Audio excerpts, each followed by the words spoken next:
জন্মাষ্টমীতে অনেক মিষ্টি, নাড়ু, তালের বড়া অনেক কিছুই খাওয়া হলো। এবার একটু অন্যরকম কিছু হয়ে যাক। প্রথমেই একটা মিক্সিং জার নিয়ে তাতে 2 চামচের মতো কালো সর্ষে নিয়ে নিলাম।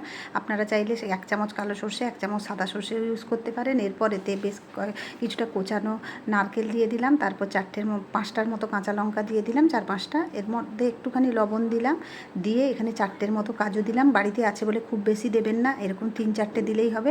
প্রথমে এগুলোকে একটু গুঁড়ো করে নিয়ে তারপর এর মধ্যে জল দিয়ে এটাকে একেবারে স্মুথ পেস্ট একটা বানিয়ে নেব।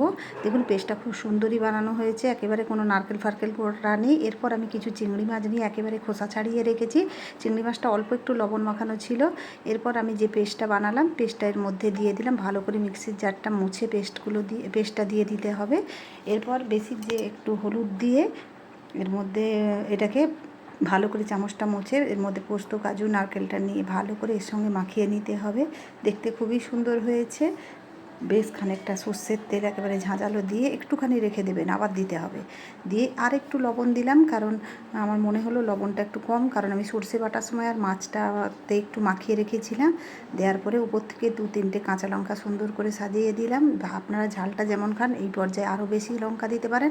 একটু কাঁচা সর্ষের তেল ছড়িয়ে ঢাকনা দিয়ে একেবারে স্লো ফ্লেমে 20 থেকে 25 মিনিটের মতো একে একটু ঢাকনা দিয়ে ভাপিয়ে নিতে হবে। ওপরে একটা কড়ার উপরে একটা ঢাকনা চাপিয়ে দেবেন, দিয়ে এইভাবে ভাপিয়ে নেবেন। দেখুন এইভাবে এখন 20 মিনিট থেকে 25 মিনিট ভাপানো হোক। দেখুন এখনও এবার গ্যাসের ফ্লেমটা অফ করে দিতে হবে, দিয়ে এটাকে ঠান্ডা হতে দিতে হবে।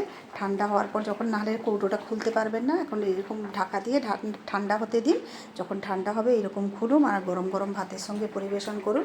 আপনাদের কেমন লাগলো অবশ্যই কমেন্ট করে জানাবেন। যদি ভালো লেগে থাকে একটা লাইক দেবেন।